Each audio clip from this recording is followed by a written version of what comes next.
Bangalore, how are you doing? How's the traffic? That's what I've heard about people talking in Bangalore. So, thank you. Okay, let's quickly start. So, how many of you were here last year as well? Perfect. Not many. So, well, I tried not to repeat anything from last year, but if anything comes out, you guys can stop me. Okay, so today what we're going to talk about is creating value in the experience economy. And I will take you through what experience economy is. And Vikram said many things about analytics, and I couldn't agree more. There are lots of things that are happening in the analytics space. Analytics is, in itself is a bastardized term, as I say, because anyone who picks up an Excel spreadsheet is an analytics professional as well. So that's what needs to be changed. Anyways, so let's start. But before that, let's start with a video. So, how are you feeling? On a scale of 1 to 5.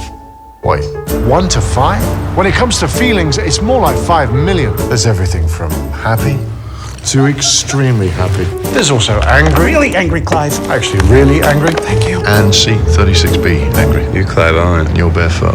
Yeah. There's also apprehension. Regret. Relief. Oh, and there's empathy.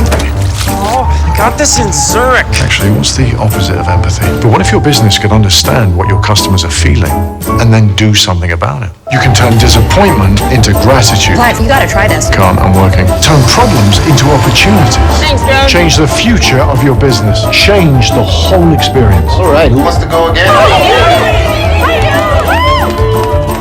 So let me ask again, how are you feeling? Good, happy, sad? On the scale of 1 to 10, how are you feeling? 8? Okay, that's good. So let's keep that feeling and take it to the next level. So this is the reality. So look at 2005, this is Vatican City. In 2005, this is how it looked like. And 2018, this is how it looks like. So things have changed significantly. Initially, people used to look at you and decide, and now people take a picture of you. I'll tell you one more thing. I've been presenting for the last 2 years, 3 years of late, and done around about 1,000 of sessions. And you know how I evaluate my presentation? How many cameras get up to take a picture of what I'm presenting on the wall. So things changing. Everything is moving digital.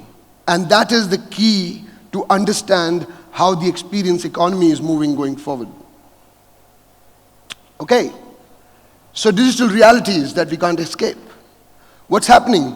Customers are empowered, they're more empowered, they want to be delighted. How many of you, well, all of you are customers here, right? You're a customer to someone. When you go to a retail shop, you're a customer. When you go to a restaurant, you're a customer.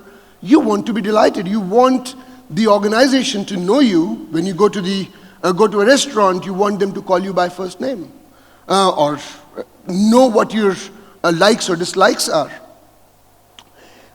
Engagement is on your own terms. You've got a mobile phone today in your pocket, and you can change things very, very quickly. You can actually move from one website to another in no time. If you don't like it, okay, I'm not buying here. I'm buying on Amazon. No, I'm not buying on Amazon. I'm buying on Flipkart. No, I'm not buying on Flipkart. You will change. So you've got the power as a customer. So what this is doing is, it is giving the power away to the customer. So the customer has the power now than the vendors, which used to have power once upon a time. So what is happening with that is that the platforms and the device change. So change of devices is happening. More and more powerful devices are coming in. I'll give you another one. In 1994-95, I built my first machine, my first computer. And you know what was the configuration? And you will laugh. It was a 486, 4 MB RAM, and I was very happy that I had 256 MB of hard drive. This is 12 GB of RAM in my pocket. So the platforms have changed.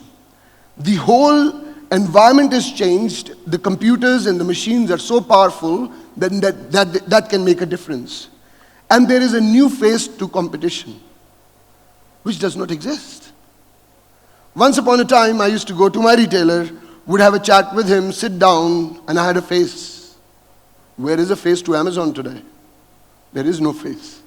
You don't even know who's selling there. You don't even know who you bought. I yesterday night bought a 256 MB of SD card. I don't know who I bought it from. It will just appear in my post tomorrow or day after, whenever it is. But that's how things have changed. So digital has actually made a huge change. And where I'm taking this to, okay, one more thing I'll do in this session today is that I'll create some building blocks and then bring them together at the end. Okay. 5 trends that are driving the change in the experience economy. Number 1, the digital first. So every organization has a strategy to do digital first. I'll tell you about myself. I used to work for a large organization in Australia called Woolworths. I used to be the chief analytics officer. And you know what? We had a big debate, and this is not far away, not long ago, 2010, 2011. We had a big debate whether we should have a website. This is the largest retailer in Australia debating whether they should have a website. Why do we need a website? Can someone think of a business without a website today? Even a guy who does a startup, the first thing he does is books a domain. Then he goes to business. So the world is actually changing. So it's digital first. You don't want customers for 1 week or 2 weeks or 1 year. You want customers for life. You want customers to give you repeatable business over and over again, and they come to you again and again. You want to have a complete 360-degree view of your customer. And I'll tell you why am I saying that. Because I was working for a B2B business. And they said to me, oh, there is B2B, and how do you have analytics for B2B? How do you do that? So I said, there is nothing called B2B. And they said, what do you mean? I said, there is nothing called B2B. There is B2B2C. So what is B2B2C? I said, who buys? Does the organization buy? Does, let me take a big name, if you're a vendor, and you're selling to B2B, so for example, if you're IBM and you're selling to Reliance, who's buying there? There is an individual who's buying. That is the customer. So you need to understand that particular customer who's going to place the order. So it's B2B to that C, and that's your customer. So you need to think about B2B to C. And I built that strategy for Coles at the time, and it was hugely successful. We used to get response rates worth 65, 70%, because I could understand the core of the person who was shopping for us, who was buying for us. We were not focused on the organization, because the organization will buy only the products I'm selling, but it's the person who's buying in that particular organization. You need to get a complete understanding of the experience a customer is facing. Another one, I'll give you another example. I was working for the same organization, and we used to have a call center. Anyone working in the call center? Okay. So there is a big saying is, what is the call take-up rate? What is the call wait time rate in a call center? So I was sitting with the CEO, and we were having a discussion, and every Monday morning we used to have a report, and we used to say, call wait rate is, and we used to discuss that every week. One day I got really furious. I said, well, it doesn't change. Call rate is possibly 3 minutes to 2 minutes, or between that time frame. And if it is 2 minutes, everyone is laughing and very happy, and if it is 3 minutes, everyone is upset. I said, but is 2 minutes or 3 minutes the right time? What is the right time? So we were sitting in the boardroom, and I said, hang on a minute, let's try this. So I dialed the call center, and we started waiting. So imagine a board waiting for the call center to pick up, our own call center to pick up the phone. And the music was on. It was 1 minute. And I could see the impatience on the board. Everyone in the board was like, oh shit, what's going on? It's 1 minute. I was like, it's just 1 minute. So imagine the customer who's waiting for 1 minute. Imagine what kind of experience he's going through. 1.5 minutes. So is 2 minutes enough? I doubt it. Is 3 minutes enough? I doubt it. What do you think? And I asked the board. That from that day onwards, we stopped doing any analysis on the call wait. We said every week, we will spend 2 days to test our patience. If we can do that rightly, customers can too. So that's understanding the customer experience, a holistic customer experience, and being a customer when you're sitting in the board. And you need to get trusted data, and that's the key. So when you're getting data from everywhere, and it was talked by Vikram, and there were like some questions asked as well, the data needs to be trusted. If you're coming from the corporate world, how many of you are from the corporate world? Possibly not a vendor or a consulting? A lot of people. Okay. How many of you know that each of the head of your departments have their own reports which have different numbers? Do the sources the same? I've been there. So I was sitting in the board and, well, of course the reports were generated by the IT and we used to debate it. One used to say my number is high, one used to say my number is high. I said, well, how could it be? The number is the same. You can't change it. But that's the reality. The trusted data is not there because everyone massages it.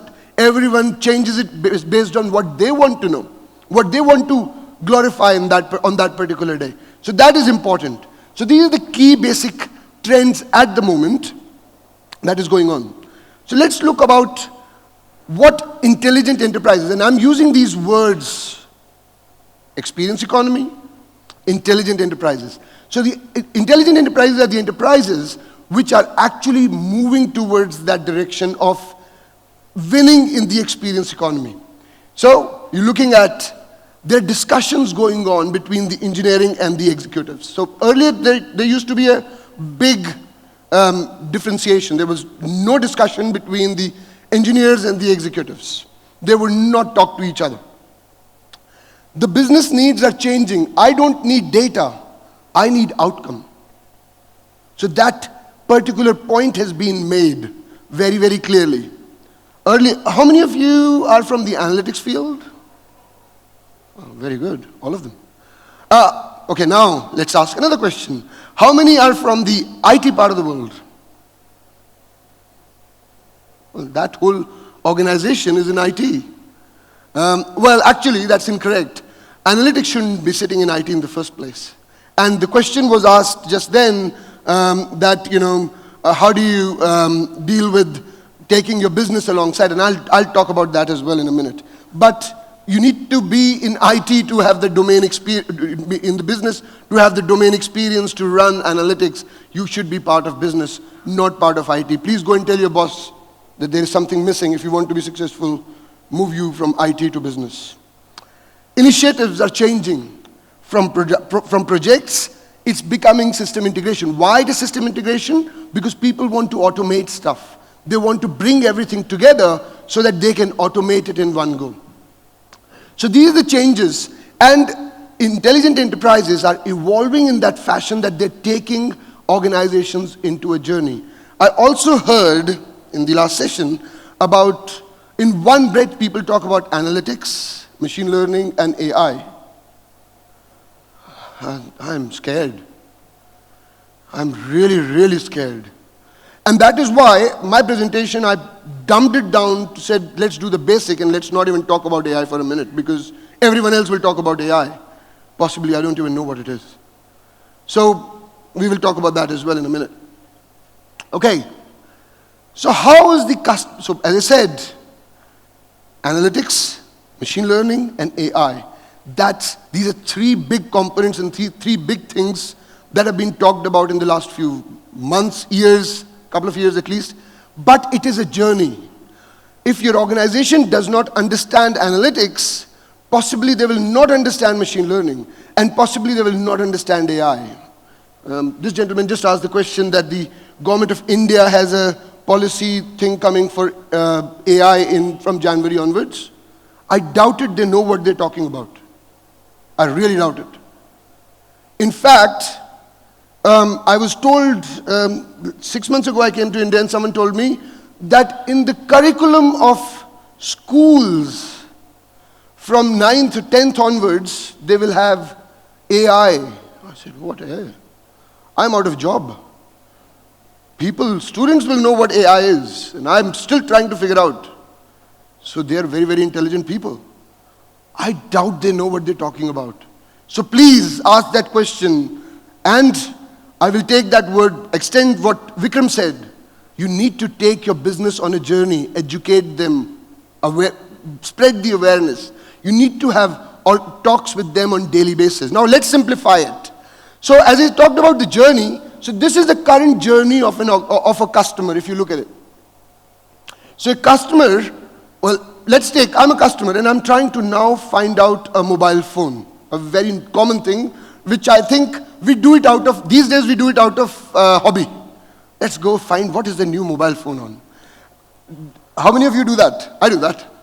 I love doing that. So, in my free time, we'll go and find out, research for mobile phones, look at YouTube videos and, excuse me, who will be talking about what is the latest mobile phone, which has got the highest, best, which is doing better than the other. Note 10 is doing better than iPhone 11 and whatnot. So people are researching a lot. They're trying to create that need, which does not exist in the first place. I just moved from Note 8 to Note 10. I didn't need it. After I bought it, I realized I didn't need it. Shit, I bought it. I spent $2,000 for no reason. But that was because I was trying to discover the need in me. And there was word of mouth, which comes from YouTube, Instagram, and all those places. And I'm researching. I'm on a continuous research mode. And all of you are. You know how you get instigated to research? When you're watching a YouTube video and then an ad pops up? Now you say, I want to research this. I want to find out what is iPhone 11 all about. So your research journey starts. That's happening. So you're discovering an interest is being created. And then that leads to action. And the action is that you will go and buy a mobile phone. I ended up buying the mobile phone. And I called the contact center. Of course, there was a tracking order process that was going on. And I was very anxious, as if something is going to change the world when I received Note 10, which was coming in 2 days. Shit, 2 days were not going over. 2 days. Note 10 is going to come. And after Note 10 arrived, shit, why did I get it? It looks like the same as Note 8. There's no change. So, action, you're tracking the order.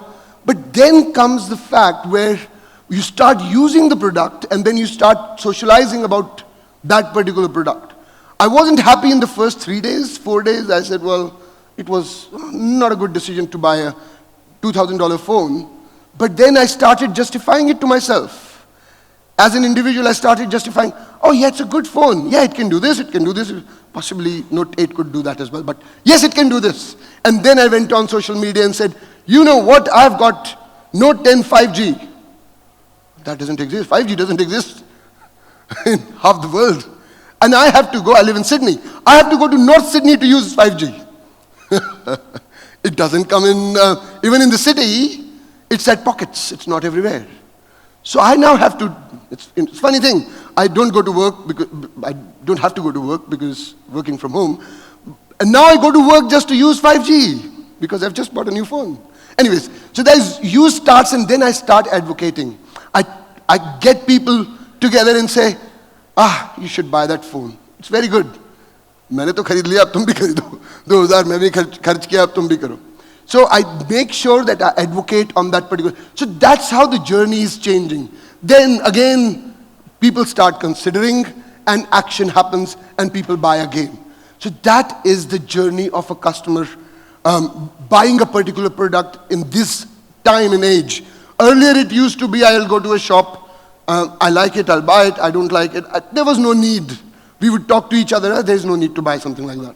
So the need and the way customer journey is changing. And the point of engagement with organizations, with the product company is changing as well. And you're trying to bring that up. Okay.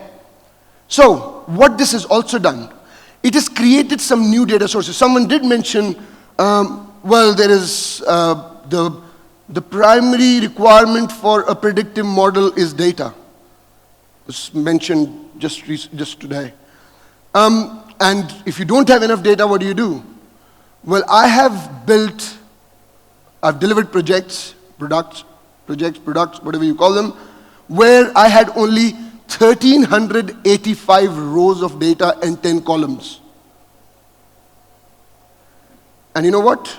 I landed up with 3 trillion data points because I then started looking at what else is relevant, what else is required. But anyways, let's come back.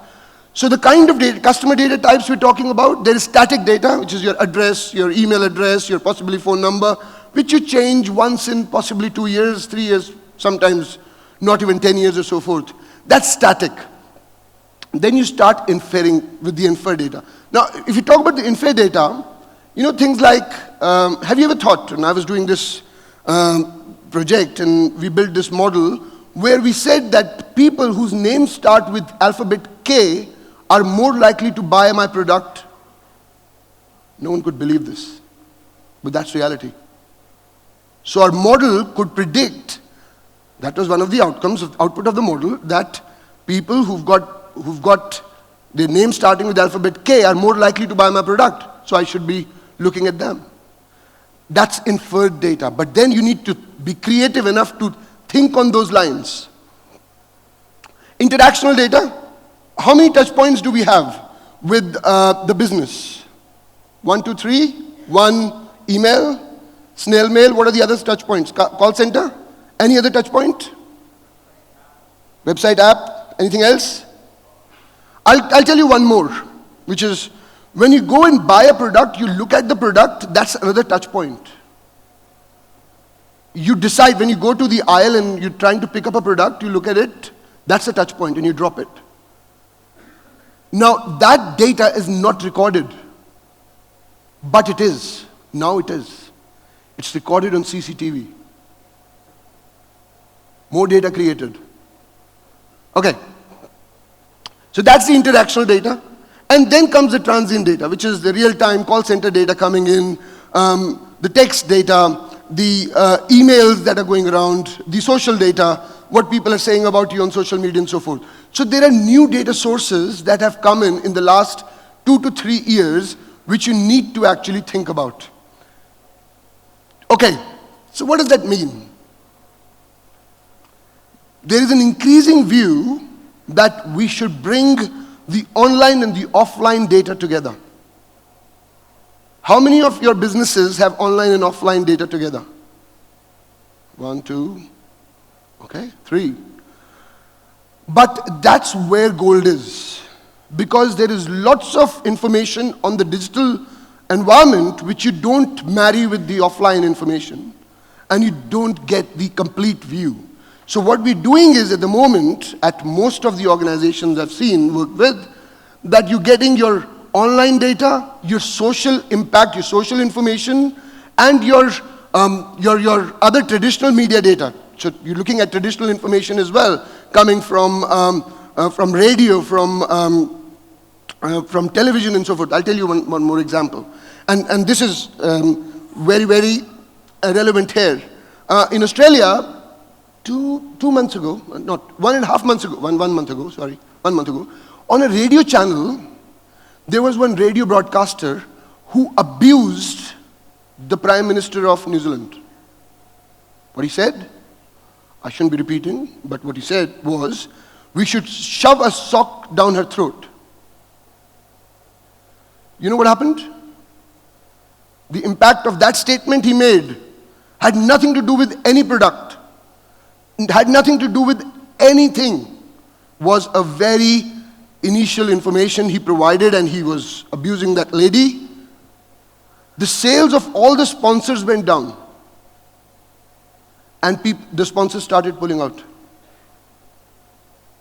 In last 2 weeks, it's damage control in Australia now, so they're trying to get him back in because he's there for last 50 years, radio joking. But this is how they're making a change. Anyways, let's move on. The building blocks of AI, let me just skip that, I've got just 5 minutes. But the key components, you've got the machine learning and the conversational bots are coming in, which means that you're getting data coming from the text, the NLP, all of that into the environment as well. But the key building blocks are machine learning, big data, data intelligence, IoT, analytics, blockchain, and RPA.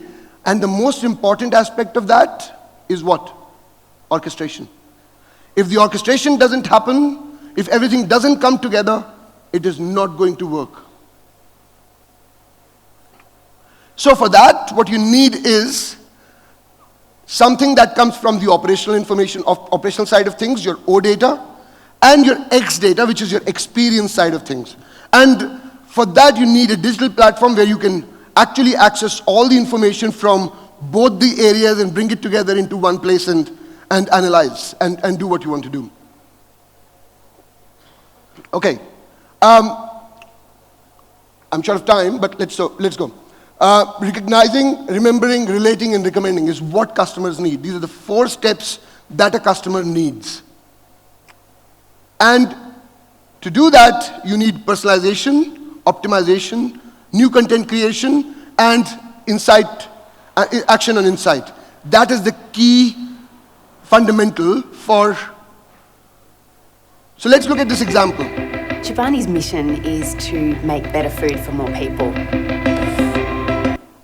How many of you have heard about Chobani? Chobani? Yep, okay. So this is, oops, sorry. Let me go back. And Chobani's mission is to make better food for more people. It is a very crowded marketplace. There are a lot of aggressive and large players out there. It's really important to keep innovating to meet new consumer needs and desires. Qualtrics is changing the way we do things. It's really unleashed our capability to be able to talk to consumers and find out what they want, why they want it, and what we can do next to make them happy. To try and expand into a new area, you really need to go to the retailers with a convincing story of what you're offering that's different, what opportunity you've identified that no one else has managed to identify. We wanted to introduce something truly innovative to the Australian market. Chobani oats and ancient grains are an amazing on-the-go breakfast option. We were able to sample the product among those who take their breakfast in a classic way, just to sit down, those who consume the breakfast on the go, and breakfast avoiders. The data showed us that we were actually serving a market that wasn't currently eating breakfast because they didn't think there was an option for them. That's new consumers for us, new consumers for the retailers, which is what we're here to do. We were then able to generate some insights and then pass the feedback on to our product development team to implement. Simple things like fixing the cap on the pouch. It's all about the experience, and we are trying to be perfect in what we deliver. We'll use the experience data to really make sure that we're developing the best products, the best packaging, the best offer that we can. We've done so well in yogurt, but there's such potential for a brand as strong as Chobani to move into other categories as well, and I feel like this is, in a way, just the beginning. so what Chobani found out was that they've got lots of customers who are time poor. They don't get time to actually eat their breakfast. And that was a research done through social media and all the other areas, and they figured out that they've got customers who do not have that time. So they built something which was easy to take away and go forward. Okay, how many people have heard about NPS? And if you've not, all those who've not raising their hands, how many times have you heard the question, will you recommend my customer, my product to your friends? Yep, that's NPS. So, coming back, I talked about the feeling in the beginning. Now we need to incorporate that feeling. Now where are you catching that feeling in is the NPS score.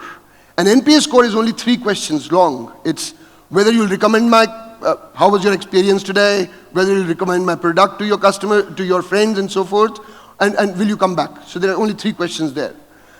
But, this whole project came in because I saw I went to this large organization, which is one of the largest telco in Australia, and we were talking, and we said NPS score was big on their wall. So I asked them, what do you think about NPS? They said, well, we are managing NPS score. And you know what?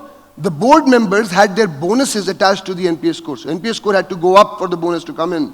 So I said, what does that mean? So what that meant was that they didn't know how to make change to the organization to improve the NPS score, where to do the investment. And that's where we came in and we said, if we connected what people are talking about with your operational data, with your strategy, then we can help you define where you should be spending more money in order to increase the NPS score. And questions like understanding the key drivers for the NPS score, quantify the impact of converting a detractor to a promoter, and root cause analysis for being a promoter or a detractor. So these were the kind of things that we were doing for NPS, and that was bringing in the data. One more thing before I end, and I'm just about to end. We did talk about doing a project in the last session, and it's very important to start with the end. Start with what you're trying to achieve as the outcome of the particular project. And you start from there, so you need to qualify, quantify. There was a question asked, you do a POC, and if the customer doesn't like it, if the business doesn't want it, yes, that's true. You need to bring business into the project line right from day one. They should be part of the project. You can't have an analytics or a whatever AI, which is being called, analytics project without involvement of the business right from day one. That is very, very important. So quantify, qualify, and then execute. So we are at a juncture where we are able to shape the future, and we can do that together. And you guys are the key here, because you are the ones who are on the ground trying to build stuff for the organization. I will also do one thing. On my Twitter handle, I will share the end-to-end process, a successful end-to-end process, which I have delivered time and again for data science, because that was one of the requests as they were talking about, maybe tomorrow, so that you can take that up. But it's a very, very well-oiled process, right from data collection to an outcome delivery, and I'll share it with you guys if you want to take that on Twitter. Thank you very much.